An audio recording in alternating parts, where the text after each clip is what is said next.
Amen, amen. Donc, bonsoir aux sœurs, peut-être le frère aussi qui est connecté, et bonsoir ou bonjour aux personnes qui verront aussi cette vidéo d'étude biblique en fonction du temps qu'il fera quand vous allez la voir. Père, nous te bénissons, nous te disons merci pour ce moment que tu nous accordes. Merci pour le temps, la force, la patience que tu accordes à tout un chacun. Je prie que par ton esprit éternel, que ces enseignements, que ces moments d'étude nous aident à nous rapprocher de toi encore. Donne-nous le ton. Donne-moi, Seigneur, la manière. Donne-moi, Seigneur, la sagesse. Donne-moi, Éternel, l'humilité nécessaire pour pouvoir communiquer ce que tu veux qu'il soit communiqué. Que nous puissions nous soumettre à ta parole. Que nous puissions, Seigneur, nous laisser guider par ton esprit et que cette parole nous transforme, nous enseigne encore et nous permette de nous connecter à toi. Je bénis la vie, Seigneur, de tes enfants qui auront l'occasion d'entendre cet enseignement. Que ton nom soit glorifié au nom de Jésus. Amen. Soyez bénis les uns et les autres. Que Dieu vous bénisse. C'est toujours un plaisir de vous retrouver. Ça fait quelque temps maintenant, c'est que le lundi que j'ai l'occasion de vous exhorter. Parce qu'on essaie de faire passer les frères et les sœurs toujours par la formation, conformément à la vision de l'Assemblée. Donc ce soir, comme tous les lundis, nous allons aborder donc un thème pour notre étude biblique que vous pouvez voir sur l'écran, l'appel à la croissance spirituelle. Et je vais essayer de vous donner un peu le déroulé, donc le sommaire entre guillemets de notre étude. Nous allons avoir notre petite introduction, comme toujours. Ensuite, nous allons parler des réalités de la mission. Les réalités de la mission, vous allez comprendre, on va voir en tout cas que la mission ne concerne pas que les personnes qui ont l'un des 5 appels, 5 ministères, mais que la mission concerne tout le monde. Matthieu 28, verset 19 à 20, à l'effet de toutes les nations mes disciples. Nous allons parler aussi donc des réalités de la mission, nous allons parler de la réalité, c'est-à-dire que réellement ce que nous vivons, qu'est-ce que nous constatons aujourd'hui. Nous allons parler de la croissance spirituelle en elle-même, qui est le thème, qu'est-ce que c'est concrètement, pourquoi est-ce que on est autant motivé ou poussé à la croissance spirituelle. Et donc nous allons définir aussi qu'est-ce que c'est la croissance spirituelle. Et nous allons procéder tout le long de cet enseignement avec, comme vous le savez maintenant, un support, la parole de Dieu, des exemples, en espérant que la parole de Dieu fasse du bien à tout un chacun et à toute une chacune. Donc nous allons commencer notre programme. L'appel à la croissance spirituelle. Nous allons prendre un passage, mais avant de prendre le passage, je voulais juste dire une chose. Cette étude aujourd'hui concerne vraiment, comme toutes les études d'ailleurs que nous avons eues, mais particulièrement aujourd'hui concerne tout le monde. C'est une étude qui me concerne aussi très sincèrement parce qu'on se cherche tous spirituellement. Nous tous, vous comme moi, souhaitons avoir notre nom écrit là-haut. Et c'est pas en se faisant passer pour le plus ou la plus spirituelle que notre nom sera écrit là-haut. Pour que mon nom soit écrit là-haut, il faut que je reconnaisse mes faiblesses, il faut que je reconnaisse mes axes d'amélioration, il faut que je reconnaisse ce sur quoi il faut que je travaille, puisqu'une fois de plus, sa parole est une lampe à mes pieds. Si je ne fais pas ce travail à titre personnel, ça ne sert à rien de venir me présenter devant vous en tant que consacré docteur, vous donner des enseignements, si les enseignements ne me parlent pas à moi-même. Donc c'est un enseignement qui pour moi a une saveur ou en tout cas quelque chose de particulier dans le sens où je me sens totalement concerné. Je prie que toi qui reçois cet enseignement te sentes aussi totalement concerné. Donc nous allons prendre la parole de Dieu et nous allons d'abord lire un passage. Enfin, c'est une continuité. C'est Hébreux 5. On va prendre Hébreux 5 du verset 11 au verset 14 et on va continuer donc dans Hébreux 6 du verset 1 à 3. Ça va être notre verset de base sur lequel nous allons nous appuyer pour dérouler cet appel à la croissance spirituelle qui est très important. Voilà ce que nous dit la parole de Dieu.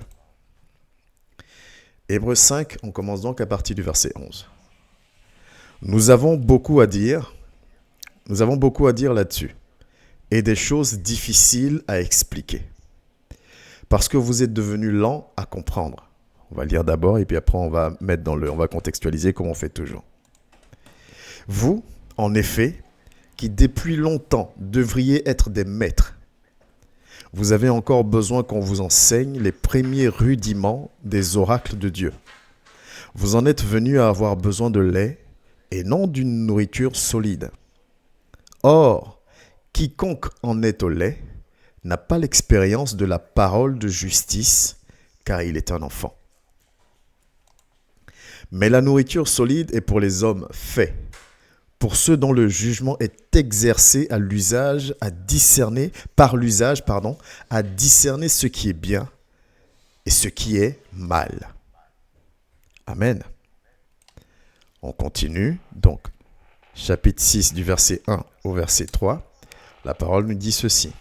C'est pourquoi, laissant les éléments de la parole de Christ, tendons à ce qui est parfait, sans poser de nouveau le fondement du renoncement aux œuvres mortes par la foi, de la doctrine des baptêmes, de l'imposition des mains, de la résurrection des morts et du jugement éternel. C'est ce que nous ferons si Dieu nous le permet. Amen. Voilà la parole de Dieu qui nous est donnée en ce jour. Voilà la parole de Dieu qui nous est donnée en ce jour. Mais j'aimerais poser le décor déjà. Vous savez, je pense qu'il n'existe personne, moi y compris, qui n'aspire pas à certaines choses. J'ai fait une petite liste, mais la liste, vous pouvez la compléter. Chacun par sa relation, chacun sait ce qu'il attend de son Dieu. Nous aspirons tous à avoir une grande, ou en tout cas une véritable connexion avec Dieu. Nous aspirons tous à ça. Je ne veux pas aujourd'hui partir dans le principe de dire oui, non, on n'est pas de vrais disciples. Non, je pense que si chacun de nous prend le temps de se connecter, d'assister au programme, de se faire violence, ou même de prendre le temps de visionner les enseignements, de prendre des notes, ainsi de suite, c'est parce qu'on aspire tous à une connexion avec Dieu. Et on aspire tous à ce que notre connexion soit grande. Ça, c'est une réalité, il faut le reconnaître. Nous aspirons tous à pouvoir manifester les dons de l'esprit. On prie. Peut-être vous allez me dire, le fait de dire tous, je m'avance un peu, mais j'ai envie d'être aujourd'hui très optimiste. Je pense qu'on aspire tous et toutes à un moment donné à pouvoir manifester les dons spirituels. Quand on lit les choses miraculeuses, les prodiges que les serviteurs de Dieu faisaient dans la parole de Dieu, on se dit aujourd'hui, j'aimerais pouvoir manifester ces dons-là aussi. Rappelons-nous, il y a 9 types de dons, il y en a plus, mais 9 types de dons qui sont, dont on retrouve le passage dans la parole de Dieu. On a les dons de connaissance, les dons de révélation, les dons d'inspiration, les dons de puissance. Donc, on a tous certainement envie de pouvoir manifester les dons spirituels. On a tous envie de connaître notre place à ses côtés. On a tous envie, quand je parle de connaître notre place, c'est-à-dire qu'on a tous envie à un moment donné de savoir, mais Père, tu m'appelles à quoi exactement ? Quel est mon rôle ? Pourquoi m'as-tu choisi ? Oui, tu dis que tu m'as choisi, équipé et établi, d'accord. Mais pour faire quoi ? Et d'ailleurs, qu'est-ce que tu as mis en moi ? On a tous envie d'avoir des réponses à cette question-là. On a tous et toutes envie d'être agréables à Dieu. Ça, je le crois. Et je le proclame fermement parce que c'est quelque chose qui m'anime aussi. J'ai envie au quotidien d'être agréable à Dieu. Ce soir, j'aimerais vraiment parler à un frère tranquillement, à une sœur tranquillement. Je sais qu'on a tous envie d'être agréable à Dieu. On a tous envie qu'il réponde à nos prières.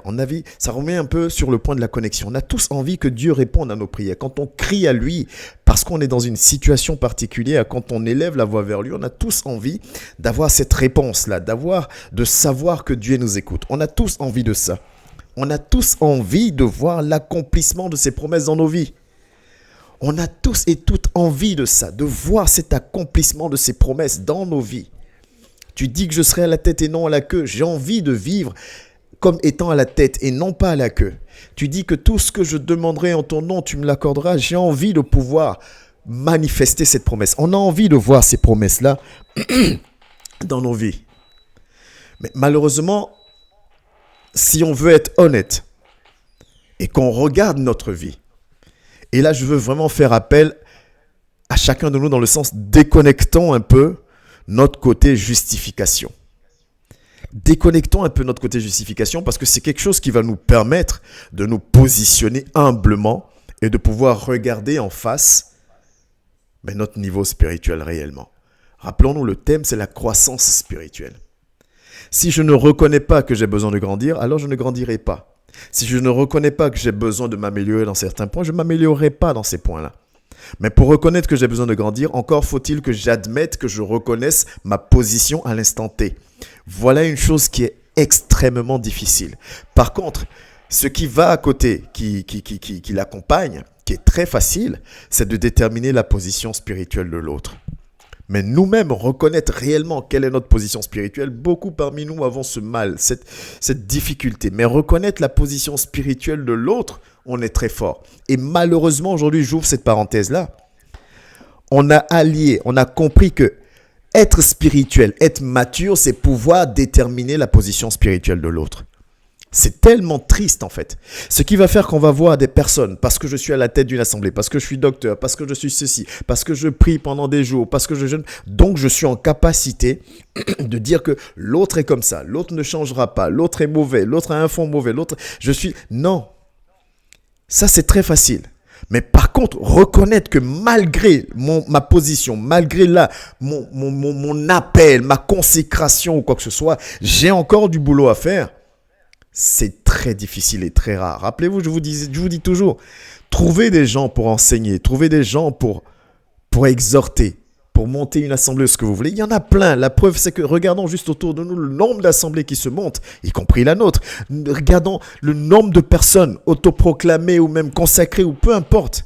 Mais parmi toutes ces personnes-là, donc s'il y a autant d'assemblées, c'est qu'il y a autant d'enfants de Dieu, de chrétiens, de disciples aujourd'hui. Mais combien parmi toutes ces personnes-là s'efforcent à mettre en pratique la parole de Dieu? Pas beaucoup. Je referme la parenthèse. C'est beaucoup plus simple de déterminer ou d'avoir la révélation de la position spirituelle de l'autre. Mais c'est beaucoup plus compliqué que nous-mêmes nous admettions nos faiblesses, nos limites, nos axes d'amélioration et que nous faisions l'effort de grandir spirituellement.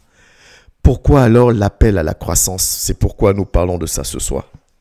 Parce que, vous savez, on est passé maître, on est passé expert dans l'art de la justification. Oh, il n'y a pas plus fort dans l'art de la justification qu'un disciple. Oh oui, vous pourrez me dire, oui, mais dans le monde aussi, c'est pas faux. Mais le disciple, c'est-à-dire que toi et moi, même si on ne maîtrise pas la Bible à 100%, il y a des passages dans la Bible qu'on connaît. 2, 3, c'est suffisant. On connaît certains passages dans la Bible. On connaît plus ou moins, on sait plus ou moins ce que Dieu attend de chacun de nous. On sait plus ou moins quel type de réaction Dieu attend de nous. On le sait.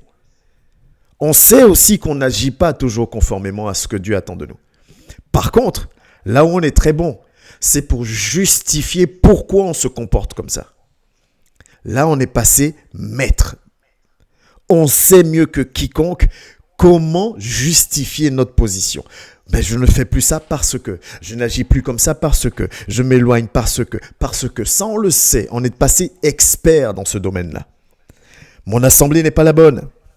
Donc je ne grandis pas, donc, mon assemblée n'est pas la bonne. Mon époux, mon épouse, d'une manière ou d'une autre, m'empêche d'être celui ou celle que je dois être. Je ne suis pas compris, je ne suis pas comprise, donc ça me vexe, ça me blesse, ce qui fait que j'ai pas envie d'eux. Les agissements de mon prochain me poussent à prendre des décisions. Oui, l'autre se comporte comme ça, donc moi, pour me préserver, pour pas avoir mal, je fais pas...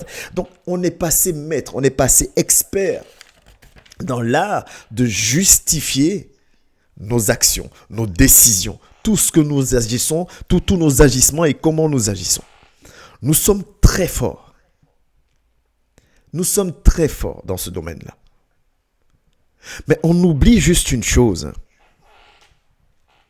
On oublie le peu de connaissances que l'Esprit de Dieu nous accorde au travers de sa parole. Nous oublions le peu de recommandations que l'Esprit de Dieu nous permet de comprendre, d'entendre, au travers d'un tel, au travers d'une telle, au travers de nos méditations, dans notre relation même avec lui. On met toutes ces connaissances-là de côté. Oui, je sais que Dieu me demande de bénir celui qui me maudit. Oui, je sais que Dieu me demande d'aimer mon prochain comme moi-même. Mais celui-là ou celle-là ne fait certainement pas partie de mon prochain. Ou celui-là ou celle-là, non, je ne peux pas parce que, regarde, malgré ma position, regarde ce que j'ai en retour. Non, je ne peux pas. Oui, je sais que Dieu me demande de manifester. Oui, je sais ces choses. Mais dans cette situation précise, regardez vous-même, frères et sœurs. Est-ce que j'ai pas raison à un moment donné? Mais qu'est-ce que tu veux que le frère ou la sœur te dise? Humainement parlant, on te regardera et on dira, oui, tu as raison, effectivement, protège-toi.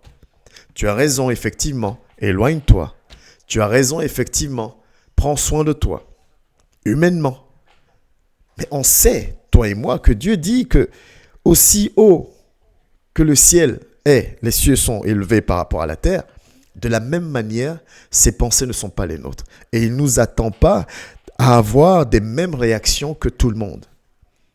Ah, je fais comment? Je fais comment? Parce que la réalité est ce qu'elle est. Oui, j'entends ces paroles. Et ce que tu es en train de nous dire aujourd'hui encore, on l'a déjà entendu. Même de ta propre bouche, on l'a déjà entendu. Oui, mais la réalité, elle est ce qu'elle est. Je fais comment? C'est pour ça, en commençant, je veux dire que cet enseignement me concerne aussi, peut-être même plus que vous. Je fais comment? Je suis fatigué. J'arrive pas à. J'ai envie de. Mais. J'ai envie. Mais. Amen. On oublie, on met de côté toutes les mises en garde. On met de côté tous les appels à la communion fraternelle. On met de côté tous les appels à la croissance spirituelle. On préfère rester focalisé sur les promesses, sur les bénédictions. Ça nous intéresse. Il faut que je reste focalisé sur les promesses, sur les bénédictions. Les mises en garde, les appels à la communion fraternelle, les appels à l'amour, les exigences de mon Dieu, c'est trop compliqué. C'est au-dessus de mes forces. Le mot est lâché, au-dessus de mes forces. Mais regardez une chose. Quelle a été la vie de Jésus? Jésus était-il acclamé de tous? Jésus était-il aimé de tous? Jésus était-il cru avait-il été cru par tout le monde? Paul, les 11 autres, Paul, Pierre, les 12, ont-ils eu une vie comment je peux dire, d'unanimité? C'est-à-dire que tout le monde était unanime en proclamant qu'ils étaient des personnes bien? Non. Non. Mais pourquoi je te dis ça? Parce que ce sont les mêmes personnes dont on vient de parler, Jésus, Pierre, les 11 autres, Paul et encore d'autres, qui avaient une vie qui ne reflétait pas, comment on appelle ça, l'adhésion de tout le monde, mais ce sont eux qui parlent spirituel. C'est-à-dire que des gens qui vivent l'humiliation, des gens qui vivent le rejet, des gens qui vivent, comment on appelle ça, les mensonges, tout ce que vous voulez, des gens qui vivent des difficultés au quotidien. Et on est quand même honnête avec nous-mêmes parce qu'on reconnaît que ce qu'eux ont vécu n'a rien à voir avec ce qu'on vit aujourd'hui, nous. Parce qu'aujourd'hui, qu'est-ce qu'on vit réellement? On ne m'a pas dit bonjour. Oh, on ne m'a pas dit ceci. Oh, tel a menti sur moi. Oh, on a fait ceci. Tel ne m'apprécie pas. Mon mari est comme ci. Mon épouse est comme ça. Mon frère est comme ci. Mon frère est comme ça. C'est ça qu'on vit aujourd'hui, réellement. On va voir les situations, les difficultés financières, on va voir plein de choses. On a des projets, on a des situations qu'on vit, mais ça n'a rien à voir concrètement avec ce que vivait. C'est-à-dire qu'aujourd'hui, il y a peut-être une personne de nous qui a été condamnée à la justice ou pour Jésus qui a tout perdu. Non, on ne vit pas encore ces situations-là. Comme Job. Comme Abraham, à qui Dieu va dire « Sacrifie-moi ton fils unique ». Un enfant qu'Abraham a longtemps désiré quand même, qu'Abraham a longtemps attendu, dont il a eu la promesse venant de Dieu. On lui dit « Sacrifie-moi ce fils-là ». Nous ne vivons pas ces situations. Nous ne vivons pas la même ampleur ou gravité, je ne sais pas quoi dire, de ce que ces personnes-là vivaient. Mais ce sont ces mêmes personnes qui nous appellent toujours à aller à la croissance spirituelle. Ce sont ces mêmes personnes. Voyez le passage qu'on a lu dans Hébreux 11 du verset 11 au verset 14 et Hébreux 6 du verset 1 à 3. C'est le serviteur Paul, c'est l'apôtre Paul qui parle. Et on a plusieurs fois parlé de la vie de Paul. Mais voilà quelqu'un qui passe sa vie de prison en prison. Voilà quelqu'un qui est humilié constamment. Voilà quelqu'un qui est incompris, y compris par les siens comme par ceux vis-à-vis desquels il veut apporter l'amour. Rappelons-nous que son seul objectif, c'est d'annoncer la parole de Dieu. Ni plus, ni moins. Paul ne cherchait pas qu'on l'adule, comme aujourd'hui un serviteur de Dieu doit être adulé, respecté, élevé. Paul ne cherchait pas ça. Paul voulait juste avoir l'occasion de pouvoir parler et de pouvoir enseigner, de pouvoir former. C'était son seul objectif. Paul voulait former des disciples. Comme la vision aujourd'hui de la Merce. Paul voulait juste former des disciples. Il ne demandait pas à ce qu'on lui dise « Apôtre, que tu es grand, que tu es... » Non, Paul voulait absolument pas être mis au devant. Paul voulait juste faire l'œuvre. Pourquoi? Parce que son nom doit être écrit là-haut. Mais juste par rapport à ce qu'il voulait faire. Et on sait tout le bien que Paul faisait. Les miracles, les prodiges, toutes ces choses que Paul manifestait dans la vie de ses frères, de ses sœurs, qui étaient que Dieu avait mis autour de lui. Mais malgré ça, Paul vivait de la calomnie, des difficultés, du rejet, de l'injustice. Paul était emprisonné. Paul a vécu des choses tout comme Pierre et les autres. Mais c'est cette même personne-là qui va dire ceci. Dans Hébreux 11, 5 jusqu'à 14, il dit quoi? Il dit « Nous avons beaucoup à dire là-dessus. Et des choses difficiles à expliquer parce que vous êtes devenus lents à comprendre. » C'est-à-dire que c'est quelqu'un qui vit des choses pires que nous, qui nous dit « Mais on n'arrive plus à vous parler. » Quelqu'un qui vit des situations pires et qui nous exhorte, nous, à monter. Quelqu'un qui vit des situations, c'est une manière de dire, écoutez, normalement, c'est moi avec tout ce que je vis là, c'est moi que vous deviez réconforter, c'est moi que vous deviez motiver. Mais c'est moi qui vous motive. Il dit normalement, on a des choses à vous expliquer, on a des enseignements à vous donner, on a une mission à faire. Et plus on monte dans la mission, il y a des choses réelles, il y a du concret, il y a les vraies batailles, il y a de la complication, il y a des difficultés. On a des choses difficiles à expliquer parce que vous êtes devenus lents à comprendre. Il dit, non, on a beaucoup de choses encore à dire, mais on ne peut pas. Il dit, vous, en effet, qui depuis longtemps devriez être des maîtres, depuis le temps que je suis converti, depuis le temps que je dis, Seigneur, je veux te servir, depuis le temps que je dis, je suis docteur, depuis ce temps-là. Aujourd'hui, je devrais avoir une relation différente avec mon Dieu. Aujourd'hui, je devrais avoir tout ce que j'ai cité au départ, c'est-à-dire une véritable connexion avec mon Dieu, de pouvoir manifester les dons spirituels, de connaître ma place, qu'est-ce qu'il attend réellement de moi, de lui être agréable. Je devrais être capable d'avoir une réponse à mes prières, de voir l'accomplissement de ses promesses dans ma vie. Je devais être capable de ça. Mais la réalité est différente. Si je suis honnête avec moi-même, la réalité, elle est différente. Ma vie spirituelle n'est pas celle qu'elle devait être. C'est pour ça que Paul dit, vous devriez depuis longtemps être des maîtres. Depuis longtemps, vous devriez être des maîtres. Le maître, c'est quoi? Le maître, c'est celui qui sait parfaitement quelle est la réponse à telle situation, quelle est l'attitude à avoir par rapport à telle situation. Mais aujourd'hui encore, il dit, mais vous avez encore besoin qu'on vous enseigne les premiers rudiments des oracles de Dieu. Aujourd'hui encore, on doit te rappeler que tu dois manifester de l'amour. Aujourd'hui encore, on doit te rappeler que tu dois méditer. Aujourd'hui encore, on doit te rappeler que tu dois prier. On doit te dire ça et on doit te dire le pourquoi. Aujourd'hui encore, on doit te rappeler que mais la mission, c'est celle-là. Tu dois avoir le dos large. Oui, tu vas vivre des injustices. Oui, on doit encore te rappeler. C'est-à-dire que pour Paul, c'est ce qu'il va appeler les rudiments, c'est-à-dire les bases. Les bases, le b.a.-ba. Aujourd'hui, on doit nous rappeler encore ce b.a.-ba. Aujourd'hui, on doit encore être là. On doit nous rappeler que, tu sais quoi? N'en veux pas à ton frère, n'en veux pas à ta sœur, parce que la Bible dit que c'est pas contre la chair et le sang qu'on doit lutter, mais contre on doit nous rappeler ça, parce que nous... Et l'ironie du sort, c'est qu'aujourd'hui, 2025, c'est-à-dire depuis un certain temps, nous considérons tellement spirituels. Mais on est tellement spirituels, mais on a besoin qu'on nous rappelle dans les moments de difficulté, dans les moments durs, comment on doit réagir. Quand ça ne va pas, on a besoin encore de me rappeler que je dois garder ma foi en Christ. Parce que je déprime, parce que ça ne va pas, parce que je ne suis pas bien. On doit me le rappeler. Alors que ça doit faire partie des rudiments de la base. Je dois être aujourd'hui capable, moi, de l'enseigner. C'est-à-dire que tout comme Paul, que ces situations-là n'arrivaient plus à affecter, à blesser, à refroidir, c'est ce que toi et moi, nous devrions être aujourd'hui, en fait. Quand il dit, vous devriez être des maîtres comme moi. Comme Paul, quand je dis moi, je parle de Paul. Comme Pierre, comme Jésus, comme Jean le Baptiste. C'est-à-dire des personnes que les coups viennent dire, mais je sais que les coups doivent venir. Je le savais, je l'ai toujours su que les coups doivent venir.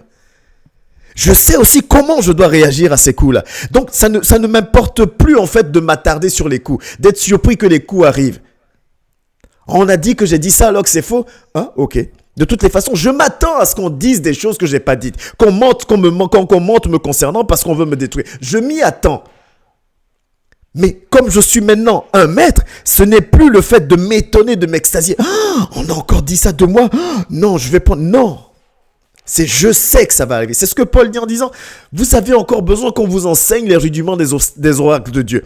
On doit encore te dire, écoute, cette situation-là, oui, elle est compliquée. On doit encore te dorloter. On doit dire, oui, je sais que ça va pas. Oui, mais tu sais, prends sur toi, monte. Dieu te demande si. On doit encore nous le faire parce que nous ne sommes pas, si nous sommes réellement reconnaissants, réellement humbles et sincères dans l'analyse avec nous-mêmes notre vie, nous sommes loin d'être matures spirituellement.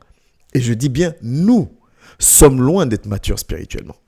Ce qui fait que les mêmes choses nous atteignent pareillement, voire pire, et créent en nous des réactions qui sont toujours contraires à la parole de Dieu, mais que nous arrivons toujours à justifier. Toujours à justifier. Ah, j'ai fait le maximum. Ah, j'ai fait ce que je pouvais. Mais prenons simplement ce que tu appelles le maximum et regarde combien de fois Jésus a tenu. Combien de fois les 12 ont tenu. Combien de fois Paul a tenu. Est-ce que je suis sûr alors d'avoir fait le maximum?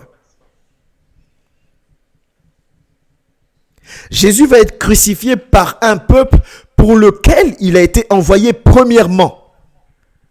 Mais même sur la croix, après avoir subi cette crucifixion, quelle est sa parole? Pardonne-leur, car ils ne savent pas ce qu'ils font. Je viens pour vous, je donne ma vie, je consacre ma vie à vous, vous, le peuple choisi. Vous me rejetez, vous ne croyez pas. Et vous vous arrêtez pas là.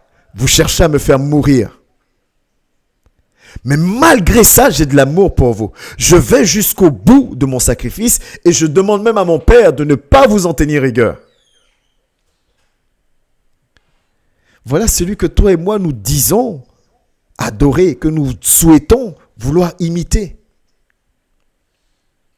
Mais pour faire ça, pour agir comme ça, pour que Paul puisse sauver, baptiser son geôlier et la famille de son geôlier alors que cette personne lui a fait du mal injustement, de manière injustifiée pendant toute une journée. Un enfant spirituellement parlant n'est pas capable. Un mature spirituellement parlant en est capable. Et c'est pour ça que Paul nous appelle en fait en disant, mais vous devriez depuis longtemps être des maîtres. Vous avez encore besoin qu'on vous enseigne les premiers rudiments des oracles de Dieu.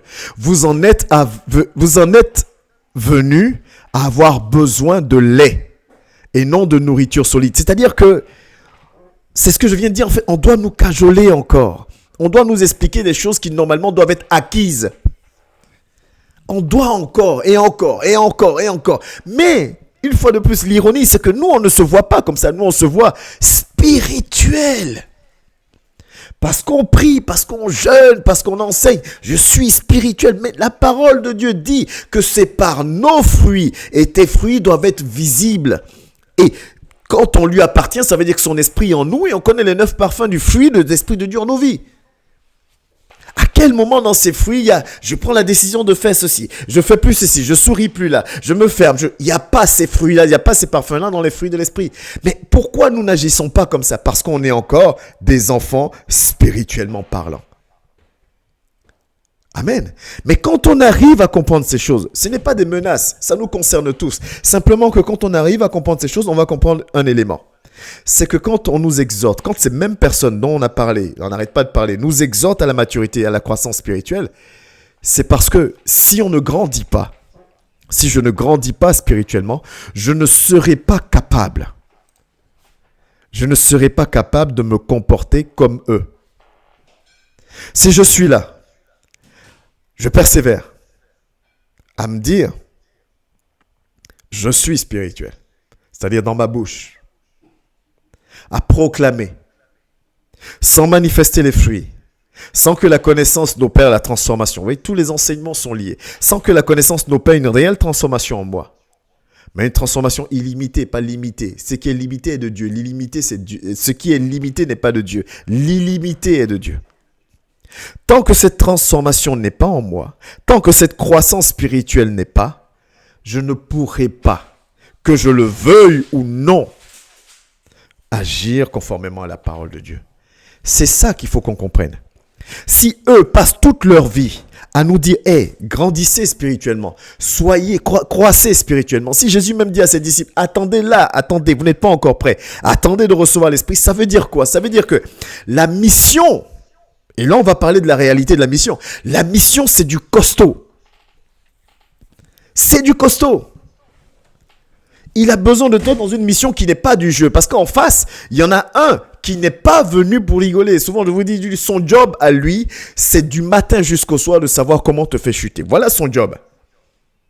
Donc, si en face, toi et moi, nous sommes là que dans la bouche, à dire je suis chrétien, je suis chrétienne, je suis disciple, je suis, sans en avoir réellement les attributs, mais on ne pourra même pas aller loin.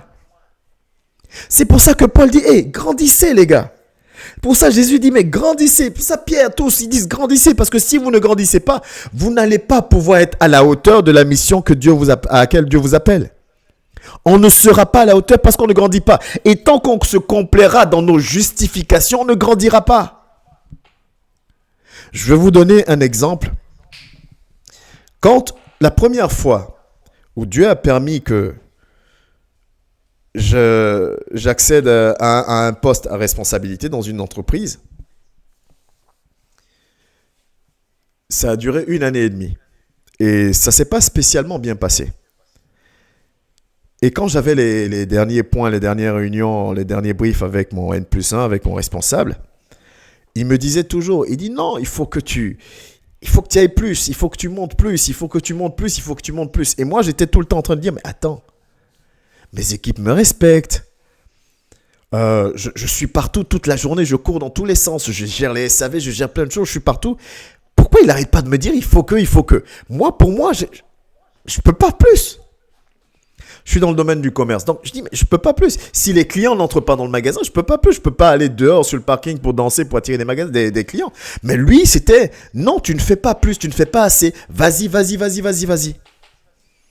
Et je suis arrivé à la conclusion que il ne m'aimait pas, clairement. Je dis, il ne m'aime pas. Il ne m'aime pas, point barre. Parce que moi, j'estime que je fais ce qu'il faut faire. Mais la réalité, c'est que les chiffres n'allaient pas dans le bon sens. Mais moi, j'estimais que je faisais mon maximum. Lui disait non. Quand je discutais avec mes équipes me respectaient. Il n'y avait pas de non, tout se passait bien pour moi. Jusqu'à ce que on arrête le contrat. Et Dieu m'ouvre une autre porte dans une autre boîte. Et pendant ce temps, c'est-à-dire la transition entre cette boîte et l'autre boîte, alors l'Esprit de Dieu va m'emmener à me remettre en question. Et un jour, je vais en parler avec mon épouse et puis je lui ai dit, tu sais quoi, c'est pas que mon responsable ne m'aimait pas. Peut-être qu'il ne m'aimait pas. Mais c'est pas ça le plus important. Le plus important, c'est que j'ai compris qu'en fait, j'étais pas prêt. J'étais pas prêt. J'ai compris maintenant ce qu'il me demandait. Et c'est pas quelque chose qui est facile. On est d'accord, hein? C'est pas une chose qu'on admet facilement. Qu'on doit se remettre en question, c'est pas une chose qu'on admet facilement parce que, je vous donne cet exemple parce que j'avais tous les arguments possibles. Je dis, mais je faisais mes briefs, je faisais mes points, je faisais ceci, je suivais mes équipes, toute la journée, j'étais partout, et tu viens me dire que je ne le fais pas. C'est comme à quelqu'un ou à moi, on va venir dire aujourd'hui, non, c'est pas encore ça. Tu dis quoi? Tu sais combien de temps je prie? Tu sais depuis quand je suis consacré? Tu sais tu fais tous les efforts que je fais? Et là, tu vas me demander encore plus. Oui, parce qu'il faut encore plus. Et la difficulté, c'est d'oublier qu'aujourd'hui, on est capable de... Rappelez-vous le passage qu'on a lu une fois où la parole de Dieu dit, Jésus lui-même dit, sentez-vous comme des serviteurs inutiles. Cherchons toujours à plaire. C'est-à-dire que je cherche toujours à lui plaire, quel que soit ce que je fais. Un enfant ne comprendra pas, n'acceptera pas ça. Mais une personne mature, ou en tout cas qui veut aller vers la maturité spirituelle, entendra ces choses. Tant que j'écouterai ma chair, tant que je laisserai ma chair avoir autant de place dans ma vie, je m'expose à ce que Jésus dise, arrière de moi, je ne t'ai jamais connu. Parce que la mission n'est pas du jeu. Si je ne grandis pas, si je ne me force pas à monter jusqu'à une certaine croissance spirituelle qui est la maturité, je ne pourrai pas. La réalité, c'est ça. Je peux me chanter toutes les louanges, tout ce que je veux. Je ne pourrai pas. Quand Paul dit que je me mets au même niveau que les autres, c'est pour dire quoi? Je dois attirer, ne serait-ce que par mon attitude. C'est-à-dire que, si je reprends l'exemple que je vous ai donné, non, mais moi je suis bien. Non, personne n'est parfait. Et en plus de ne pas être parfait, c'est qu'est-ce que je recherche? Je veux sauver l'autre. Ce n'est plus de moi qu'il s'agit. On a fait cet enseignement une fois. Ce n'est plus de moi qu'il s'agit. Je ne cherche plus mes propres intérêts. Je cherche les intérêts de l'autre. Mais si je ne suis pas mature, s'il n'y a pas de croissance spirituelle, je ne pourrai pas le faire. Parce qu'à un moment donné, je serai blessé, je serai fatigué, je serai lourd, je serai déçu, je serai découragé. Je ne comprends pas, ça ne marche pas, ça n'aboutit pas, ça n'avance pas. Toujours moi, mais toujours toi, parce que Dieu veut que tu montes. Quand il nous parle de croissance spirituelle, c'est parce que sans cette croissance spirituelle, impossible de faire l'œuvre. C'est impossible. Parce que l'œuvre sera accompagnée par toutes ces choses. Regardez, je vous ai pris 3 passages. Il y en a tellement, mais j'ai pris que 3 passages. On va commencer par Jean 15, verset 20. Parce que des fois, on oublie quelle est la mission dans laquelle on est. Souvenez-vous de la parole que je vous ai dite. Jésus qui parle. Le serviteur n'est pas plus grand que son maître. Nous sommes tous des serviteurs de Dieu. S'ils m'ont persécuté, ils vous persécuteront aussi. S'ils ont gardé ma parole, ils garderont aussi la vôtre. Voilà la réalité, une des réalités. Voilà la mission. Je ne comprends pas pourquoi ceci. Non, mais arrête de ne chercher à comprendre. Tu vivras, je vivrai ces choses. Mais comment je dois agir? C'est en adulte. Prenons un autre passage encore, qui nous montre la réalité des choses. Que nous n'aimons pas. Mais c'est la réalité. Voilà ce que nous dit la parole de Dieu dans Matthieu 10, versets 34 à 36. Et ce passage-là, il y avait une sœur qui me l'avait partagé une fois. Ne croyez pas que je sois venu pour apporter la paix sur la terre. Je ne suis pas venu apporter la paix, mais l'épée. Car je suis venu mettre la division entre l'homme et son père, entre la fille et sa mère, entre la belle-fille et sa belle-mère. Et l'homme aura pour ennemi les gens de sa maison. Ça, c'est la réalité de la mission. C'est-à-dire le moment où j'ai dit, ok, j'accepte d'être consacré. Ok, Seigneur, j'accepte ton appel, je dois monter une assemblée. Je dois accepter ça. Je dois être conscient de ça. Et donc, je ne dois pas m'effondrer dès qu'il y a quelqu'un que j'apprécie bien, qui a une attitude, ouf, c'est fini. Non. Il m'a averti.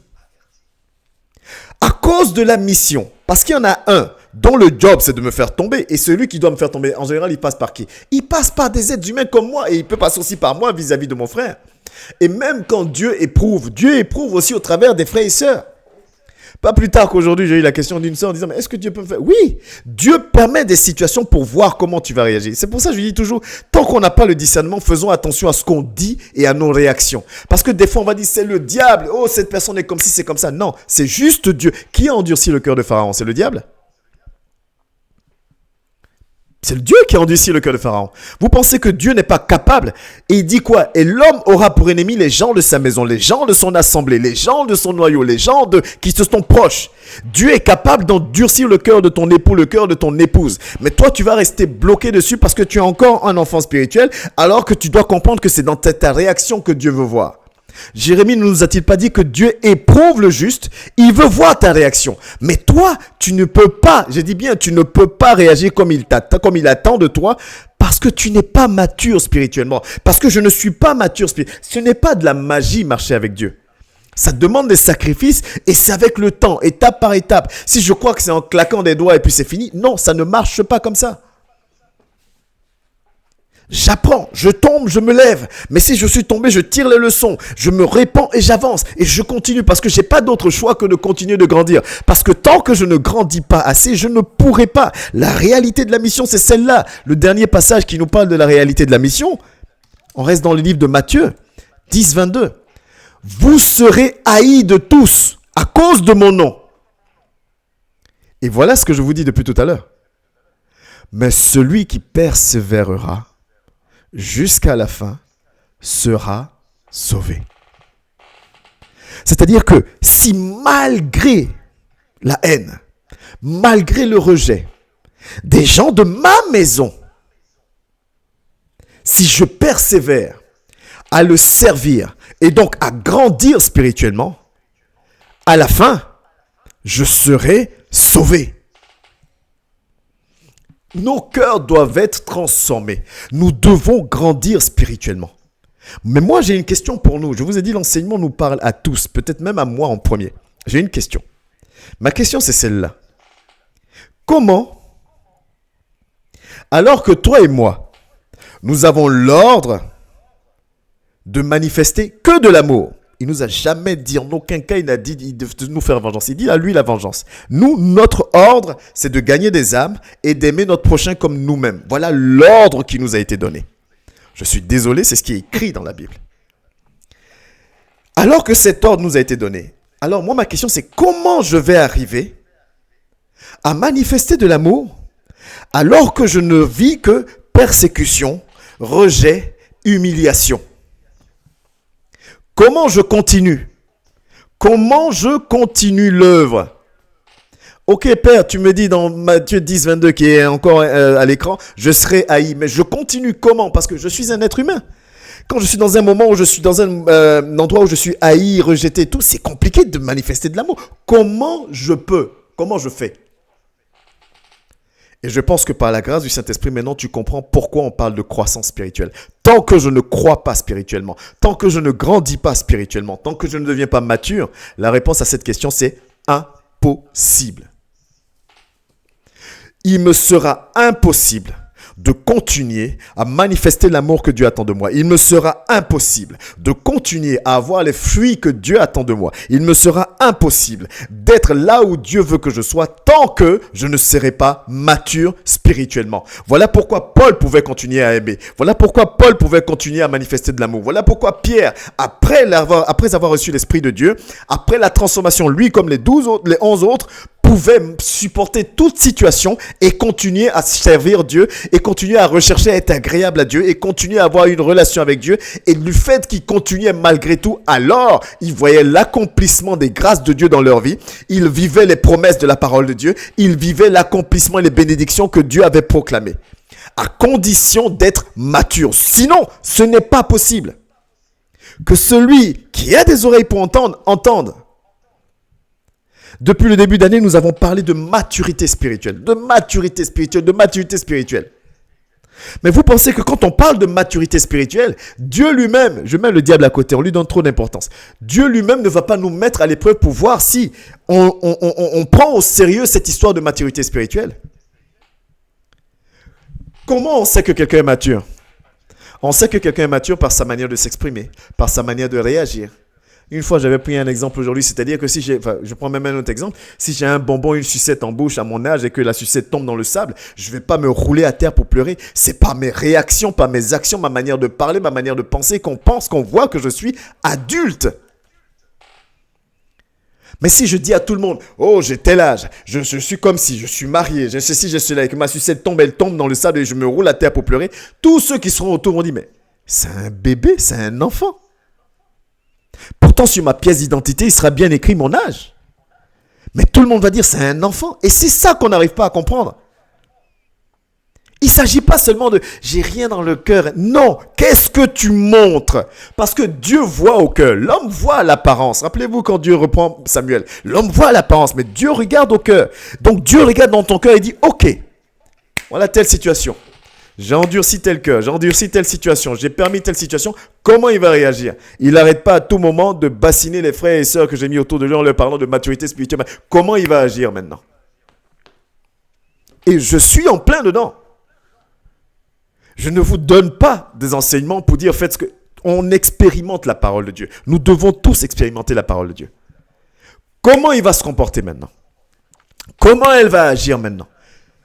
Est-ce qu'il a vraiment envie de maturité spirituelle? Est-ce qu'elle a vraiment envie de ceci? Est-ce que, ah d'accord, tu veux me servir? Ok, on va voir jusqu'à quel point tu es prêt à me servir.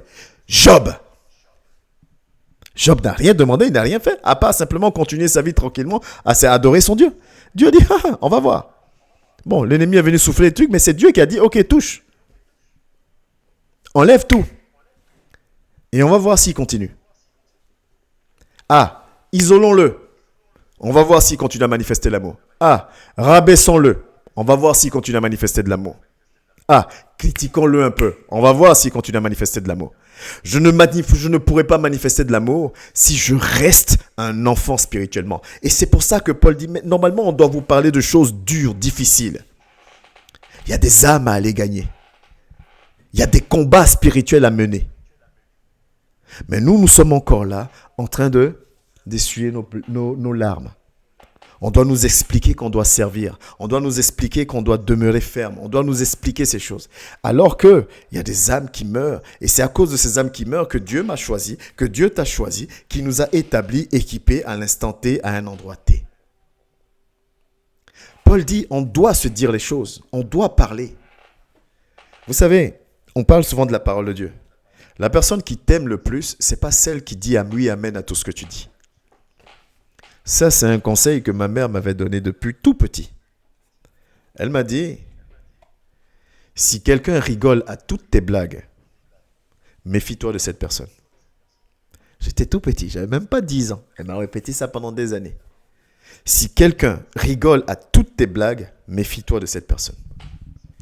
Parce qu'on a beau être drôle, on ne fait pas mouche à tous les coups. La personne qui t'apprécie réellement, c'est la personne qui est capable de te dire non, là tu fais une connerie. Là tu fais une bêtise. Reprends-toi.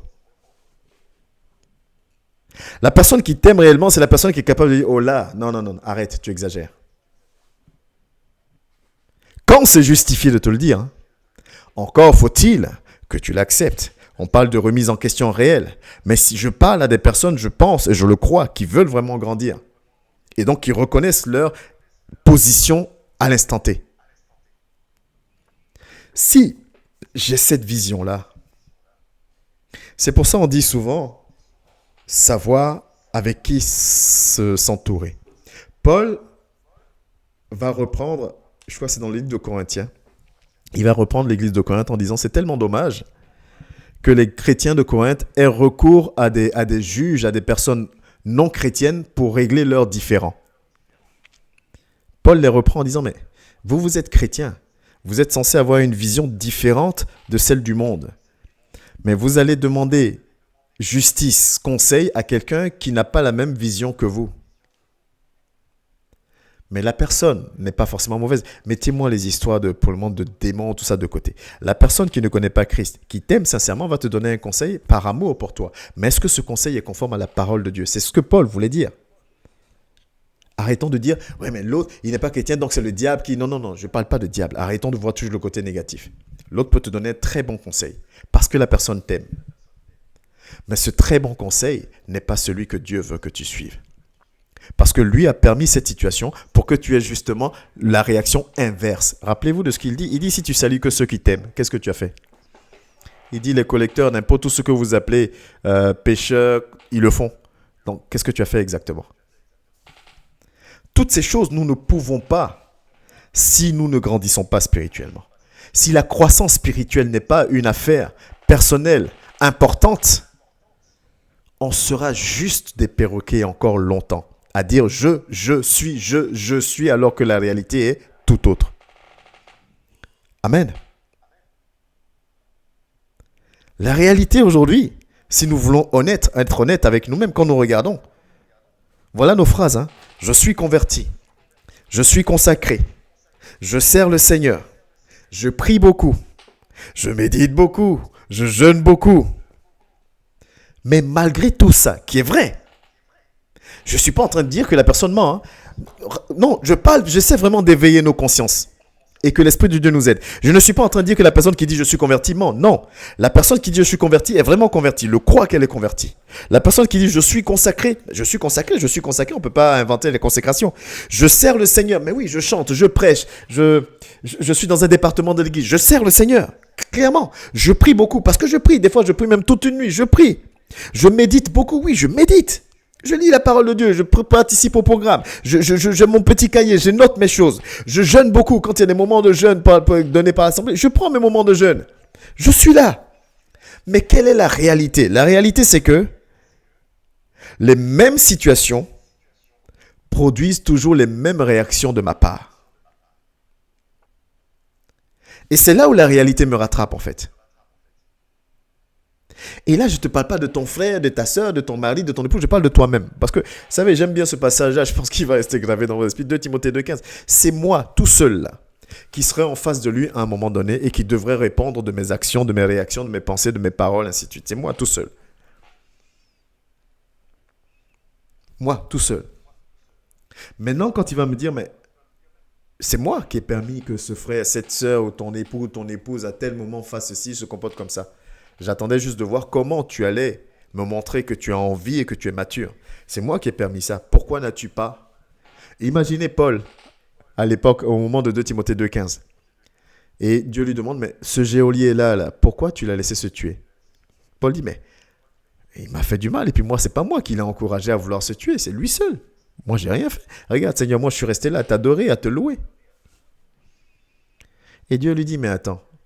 À ton avis, pourquoi j'ai permis qu'à un moment donné, vous ayez le contact? Pourquoi je l'ai emmené sur ton chemin? Même si t'as fait du mal, même si elle t'a fait du mal, pourquoi je l'ai emmené sur ton chemin à ton avis? Paul aurait répondu quoi? Alors que là, Paul va arriver devant Dieu avec le sourire qui arrive jusqu'aux oreilles en disant, Seigneur, ce geôlier dont tu parles, là, toi-même tu sais ce qui s'est passé. Il t'a accepté, sa famille t'a accepté, ils se sont tous baptisés. Et Dieu va dire, mais il t'a fait du mal, non? Paul va dire, oui, il m'a fait du mal. Mais je ne suis plus un enfant pour pleurer. Je ne suis plus un enfant pour vouloir me venger. Parce que tu m'as dit que c'est toi qui dois te venger. Donc si tu devais te venger, tu allais te venger. Tu m'as juste ordonné une chose, de gagner des âmes et de manifester de l'amour à mon prochain. C'est ce que je m'efforce à faire. Parce que je suis un adulte. Parce que je suis un adulte. C'est ça la croissance spirituelle. C'est ça la croissance spirituelle. Et je veux ouvrir une autre parenthèse. Vous savez, beaucoup de gens et c'est tellement triste, qui aiment vraiment Dieu et qui veulent vraiment se connecter à Dieu, comme vous, comme moi, mais qui ne vont pas prendre leur responsabilité. Oui, je parle bien de responsabilité. Vont s'attacher, là je dis ça vraiment de manière très pédagogique, à daddy ou à mamie, parce que ça sonne mieux en anglais, faut croire. En disant que tout passe par daddy et par mamie. Mais quand tu tombes sur un mauvais daddy, parce qu'il y a des bons daddy, mais tu tombes sur un mauvais daddy et une mauvaise mamie, tu deviens dépendant de quelqu'un alors que ton salut dépend de toi. Et donc 2 Timothée 2,15, tu as dit quoi à Dieu? Daddy n'avait pas dit ça. On ne te parle pas de daddy là, on te parle de toi. On te parle de toi. Le fait vraiment d'accepter d'être totalement dépendant d'une personne infiniment. Parce que oui, au début, j'arrive, je suis un bébé, j'ai besoin. Le bébé n'est pas autonome tout seul. On doit lui donner du lait. Paul ne dit pas que le lait est mauvais. Paul dit à un moment donné, on doit donner du lait, mais à un moment, on doit laisser le lait pour passer à la nourriture solide. Oui, je viens d'être converti. Oui, je commence à prendre ma marche au sérieux. Ok, oui, le serviteur est là aussi pour ça, pour apporter. Les frères et sœurs sont là aussi pour ça, parce que tous, on doit grandir. On est là pour. Mais à un moment donné, tu dois être capable toi-même de pouvoir enseigner, de pouvoir transmettre aussi. Voilà en fait ce que la parole de Dieu dit. La parole de Dieu ne fustige pas quelqu'un qui est encore petit. Non, la parole de Dieu dit juste ne reste pas petit, ne reste pas enfant. Mais nous aujourd'hui, comme on est devenu, je répète encore parce que c'est tellement vrai, des champions dans la justification, on justifie tout. Tout en connaissant la parole de Dieu, mais on justifie tout. On justifie nos agissements, on justifie nos comportements, on justifie tout. C'est tout simplement nier ses responsabilités. C'est ni plus ni moins. Je nie mes responsabilités. C'est fuir.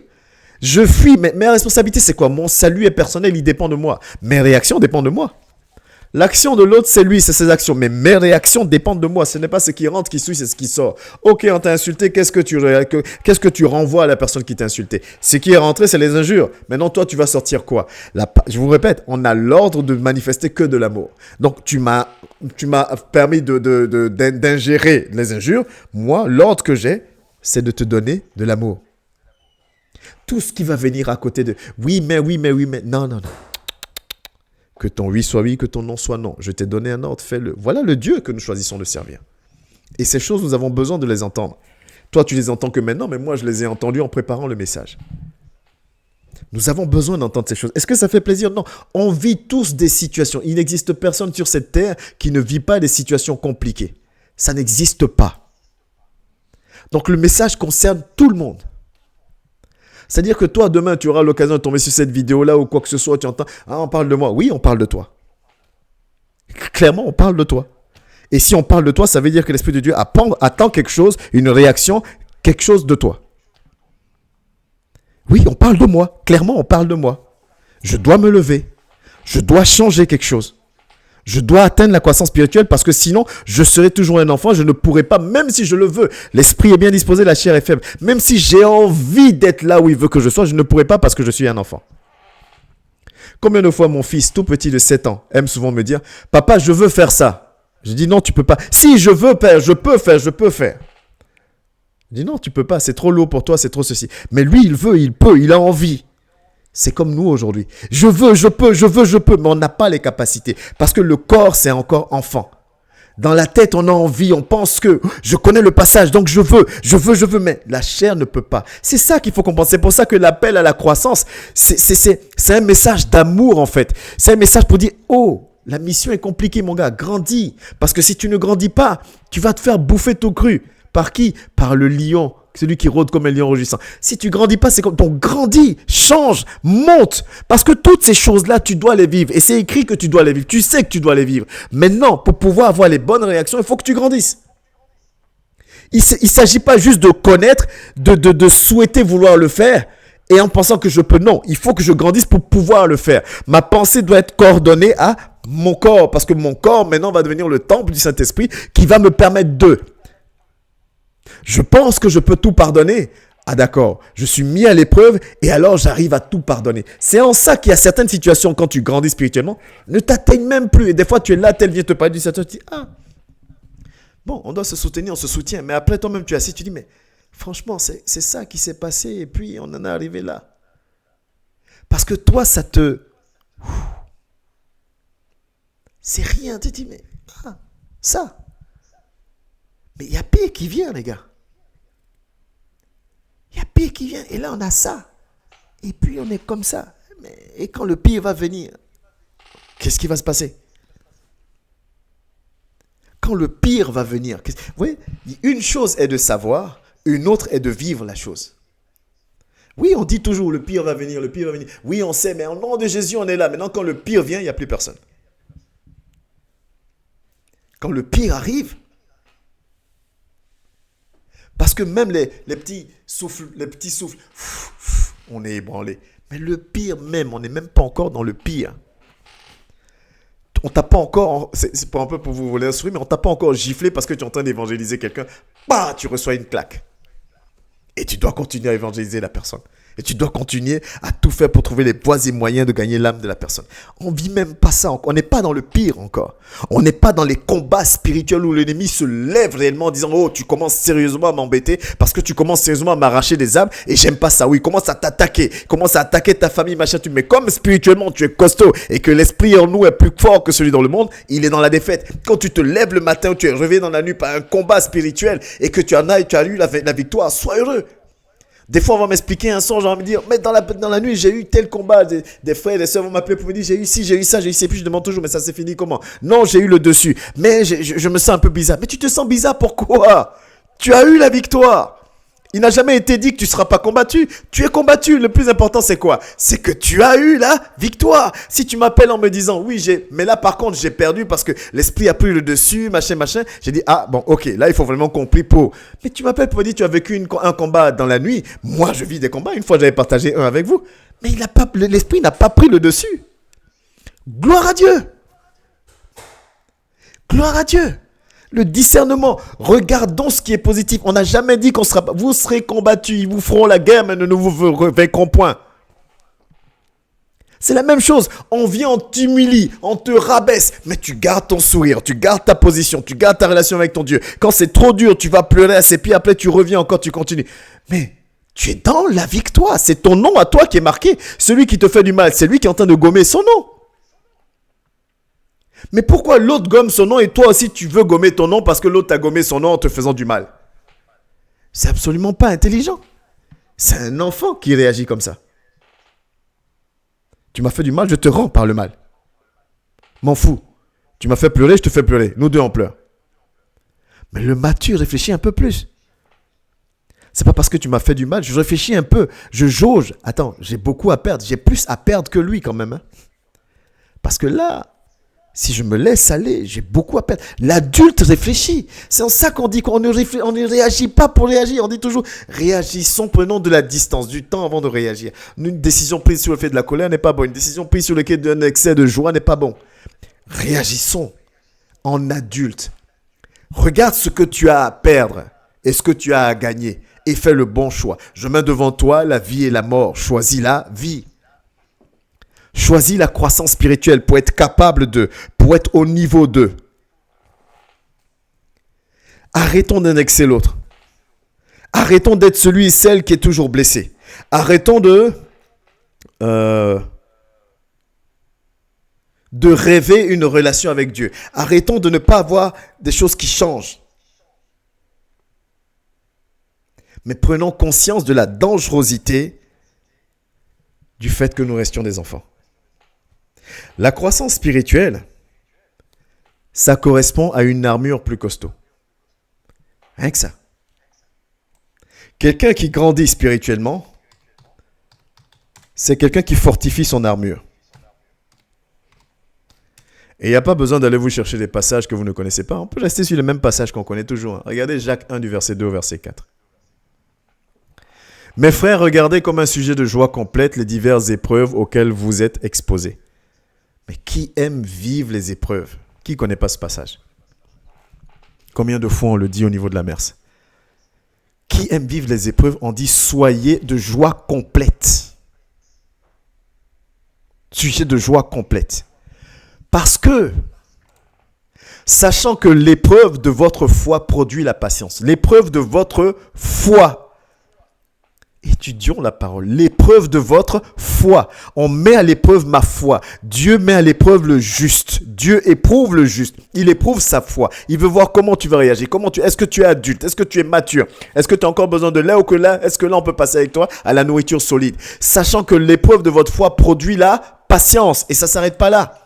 Mais il faut que la patience accomplisse parfaitement son œuvre, afin que vous soyez parfaits et accomplis, sans faillir en rien. Je dois grandir spirituellement. Ça veut dire qu'il faut que je sois parfait. Il faut que mon armure soit costaud. Il faut que je sois prête à faire face à toutes les situations, parce que je sais qu'elles vont arriver et je sais aussi comment réagir conformément à la parole de Dieu. Et je sais que je suis fort par celui qui me fortifie. L'appel à la croissance spirituelle, c'est totalement pour mon bien. C'est pour moi, c'est pas pour quelqu'un d'autre, c'est pour moi. C'est moi-même, personnellement, qui dois me lever pour dire, faut que je grandisse. Parce que plus je grandis, plus je suis costaud. Plus je suis parfait pour la mission pour laquelle il m'a appelé. Il aurait pu laisser les disciples commencer la mission, je vous le dis toujours, les disciples baptisaient, faisaient des miracles et tout pendant que Jésus était là. Mais laisse-les commencer. Jésus dit non, attendez. Attendez. J'ouvre une parenthèse. C'est pour ça qu'une personne qui dit être à la tête d'une assemblée doit agir avec beaucoup de sagesse et beaucoup de discernement. On n'agit pas pour agir. Oh, je vois que ça c'est bon, on fait comme ça. Oh, je vois que ça c'est bon. On n'agit pas non plus pour la chair, pour faire plaisir à un tel ou une telle. Parce que sinon on expose la personne. Si je t'expose, si je ne fais pas preuve de sagesse, je t'expose et c'est un danger. Je referme la parenthèse. Mais la croissance spirituelle, c'est totalement pour mon bien. Sans croissance spirituelle, pas de maturité. Sans maturité, pas de fruits. Sans fruits, je ne peux pas être reconnu comme lui étant utile ou même comme lui appartenant. Je reprends. Sans croissance spirituelle, pas de maturité. Sans maturité, pas de fruits. Sans fruits, je ne peux pas être reconnu comme lui étant utile ou comme lui appartenant. Simplement. Il y a de nombreux appels à la croissance spirituelle. Il y a de nombreux passages qui nous appellent à la croissance spirituelle. On va en prendre 4-5 passages, simplement. Parce que toujours asseoir tout sur la parole de Dieu. Si on prend Colossiens 1er du verset 9 au verset 14, voilà ce que la parole de Dieu nous dit. C'est pour cela que nous aussi, depuis le jour où nous en avons été informés,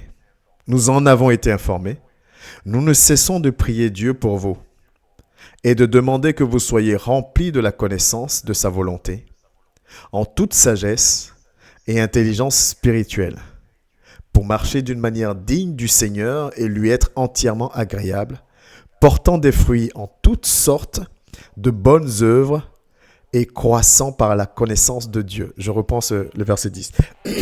Pour marcher de manière digne du Seigneur et lui être entièrement agréable, portant des fruits en toutes sortes de bonnes œuvres et croissant par la connaissance de Dieu.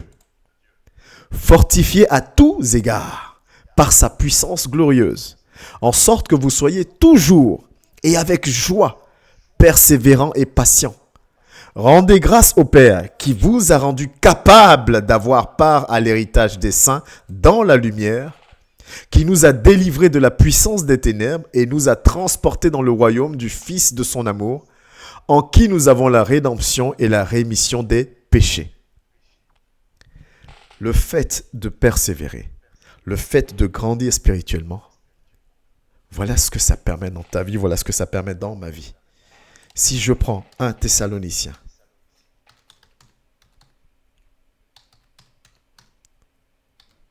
si on prend 1 Thessaloniciens 3, du verset 6, voilà ce que la parole de Dieu nous dit.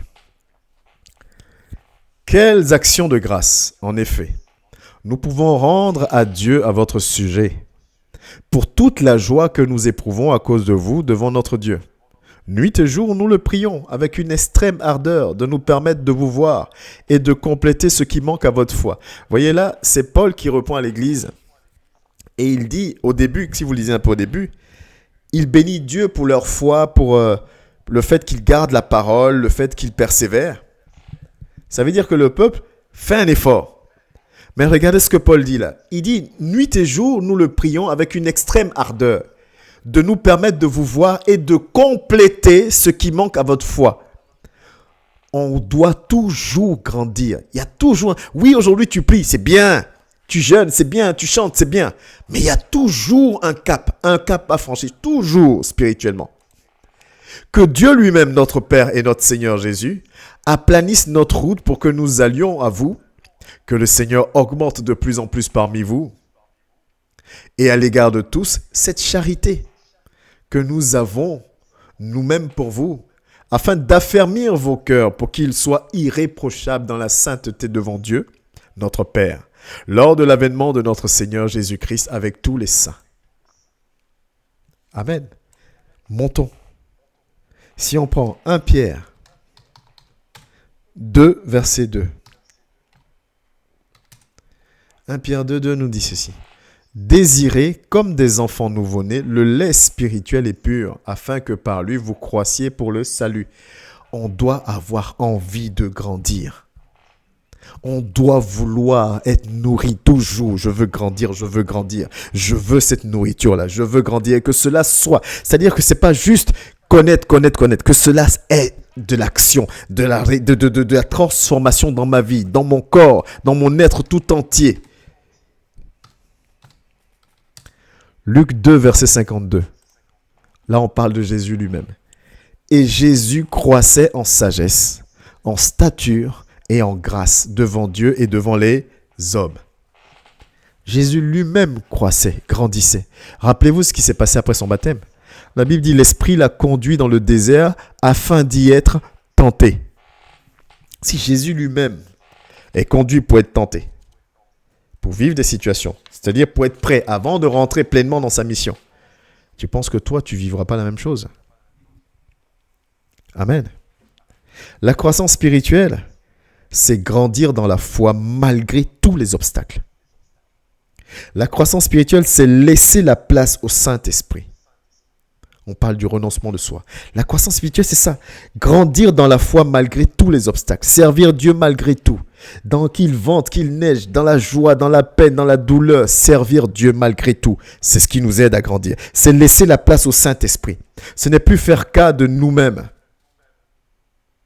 Ne plus chercher son intérêt. Chaque étape doit être validée et nous devons continuer à avancer. On doit valider chaque étape parce que c'est étape par étape et je continue à avancer. Je valide. Ça veut dire quoi? Je prends la parole. Je laisse le temps à la parole d'agir en moi, d'opérer ce qu'elle doit opérer et je valide l'étape et je monte. Et je monte, et je monte. Mais quand on comprend ça, on comprend aussi une chose. Dieu est le seul juge. C'est ce que nous dit la parole, c'est lui qui juge. Donc c'est à lui que revient le droit de déterminer au travers des épreuves, au travers des situations, au travers de ce que lui-même veut. Est-ce que mon frère, est-ce que mon fils, est-ce que ma fille est prêt à passer à l'étape supérieure ou pas? C'est lui qui a la main. C'est en ça que les épreuves interviennent. C'est lui aujourd'hui qui va se lever pour dire, bon, le serviteur, il faut que je le teste par rapport à ça. Il faut que je le mette à l'épreuve pour voir s'il est prêt à. Est-ce qu'il est prêt à? D'accord. Moi, je sais ce qu'il y a devant lui, il ne sait pas. Devant, il y a certainement une personne très récalcitrante qui va venir à ses côtés. Donc, dès aujourd'hui, je vais tester sa patience. Je vais tester sa capacité à. Je vais tester ceci, cela. Et quand il voit que l'épreuve est réussie, c'est lui, hein. Lui, pas moi. C'est pas moi qui dois lever la main pour dire, je suis prêt. C'est lui qui regarde et dit, il est prêt. Comme un correcteur de copie. C'est le professeur qui note et qui donne ta note. C'est pas toi qui dis, professeur, voilà ma copie, mets-moi un 15, ça vaut un 15. Non, c'est le prof qui décide. Et quand il dit, ok, c'est bon, tu passes. Si ce n'est pas bon, tu es dedans. Ce n'est pas bon, tu es dedans. Si tu ne prends pas conscience qu'il y a un élément en toi qu'il faut que tu changes, mais est-ce que c'est toujours l'autre, mon ami, tu seras toujours dedans. On va peut-être changer l'autre, on va prendre l'autre qui est à côté pour faire, mais tu seras toujours dans les mêmes situations, tu seras toujours dedans. Jusqu'à un moment donné, jusqu'à ce que ça fasse tilt. C'est l'objectif que ça fasse tilt. Mais il y a des personnes pour qui ça ne fait pas tilt. Chaque étape doit être validée. Dieu est le seul juge. C'est lui qui détermine le niveau de maturité. Ce n'est pas moi qui détermine le niveau de maturité. Et pour terminer, l'exemple que je prends souvent, regardez simplement la vie des disciples. Regardez comment il y a un avant et un après. Avant la Pentecôte, où ils restent dans la chambre haute, où ils reçoivent l'Esprit de Dieu, et après. Il y a un avant et un après. Ce n'était pas juste des mots, des paroles. Les gens les connaissaient comme étant des disciples. C'est ça qu'il faut qu'on comprenne. Les gens les connaissaient. Les gens te connaissent. Les gens me connaissent comme étant disciple de Dieu, serviteur de Dieu. Ils le savent. Mais il y a un avant et un après. C'est-à-dire que Pierre, on savait que Pierre marchait avec Jésus. On savait que Pierre faisait partie de Jésus. Rappelez-vous, il a régné Jésus 3 fois. Pourquoi? Parce que les gens l'ont reconnu comme étant disciple, comme étant apôtre de Jésus. Mais son attitude n'était pas bonne quand même. Ce n'est pas parce que je prêche, ou j'enseigne, ou je prie, ou le machin, que mon attitude est forcément bonne. Paul et les autres étaient reconnus comme étant disciples. Mais leur attitude n'était pas bonne. Comme vous lisez la parole, on dit à la mort de Jésus, ils se sont séparés, ils ont fui. Chacun est parti de son côté. Il fallait qu'il y ait cet esprit qui vienne pour les pousser, pour les emmener à la maturité, pour que maintenant il y ait cette transformation réelle. Et c'est ça que nous devons avoir. C'est à ça que nous sommes. C'est l'étape à laquelle nous sommes, à l'étape de la sélection. Arrête de t'appuyer sur tes acquis. Arrête de t'appuyer sur « Oh, ça fait 15 ans, ça fait 20 ans, ça fait ceci, ça fait ce, je suis consacré, je suis... » Non, c'est pas parce que tu l'es que ton attitude est conforme à la parole de Dieu. Nous devons toujours nous considérer comme des serviteurs inutiles, c'est-à-dire nous remettre en question au travers de la parole, analyser nos actions. Mais nous ne le faisons pas parce que nous avons réponse à tout. C'est-à-dire que, oui, mais j'ai répondu ça, mais j'avais raison. Non, même si tu as raison, on s'en fout de la raison. Est-ce que ma réponse n'a pas représenté une pierre d'achoppement pour l'autre? Est-ce que mon attitude ici Parce que je ne cherche plus mon intérêt, je cherche l'autre. Mais je ne peux pas, même si je le veux, je ne pourrais pas me comporter comme ça tant que je suis un bébé spirituel. Et ce soir ou ce matin, peu importe quand est-ce que la personne verra la vidéo, mais ce soir pour mon frère et ma soeur qui est connecté, je prie réellement. J'espère que j'ai pu avoir les bons mots, les bonnes paroles pour susciter quelque chose en toi. Parce que l'esprit travaille sur une base.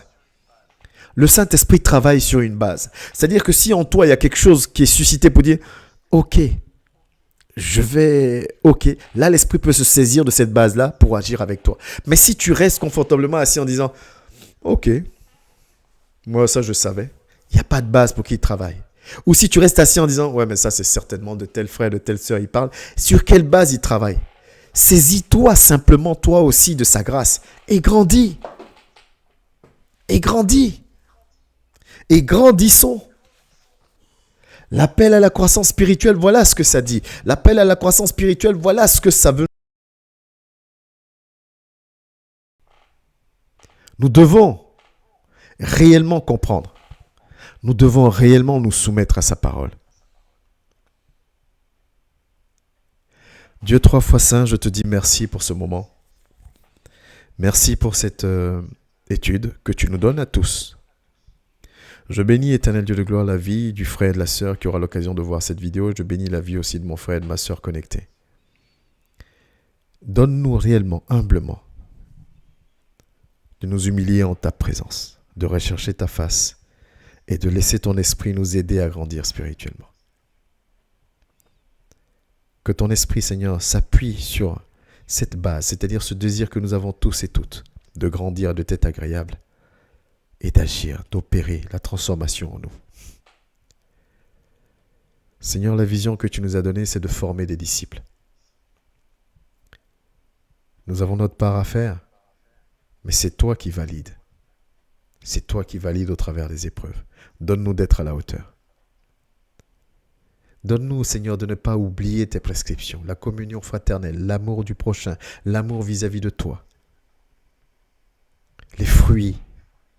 Père, donne-nous de garder cela en tête. Donne-nous de ne pas oublier aussi que, Père, nous avons un adversaire qui est plus que déterminé. Et que nous vivrons ces situations parce que tu le dis. Si le maître a été persécuté, alors nous aussi. Donne-nous d'avoir la sagesse dans nos réactions, dans nos actions, dans nos pensées, dans nos paroles. Donne-nous réellement, Père, de ne pas chercher notre propre intérêt, mais à chercher à tête agréable. Que ton nom soit béni et que ton règne vienne encore dans le nom de Jésus. Amen. Vous savez comment ça fonctionne. Je vais juste couper l'enregistrement et si vous avez des questions, on pourra échanger ensemble.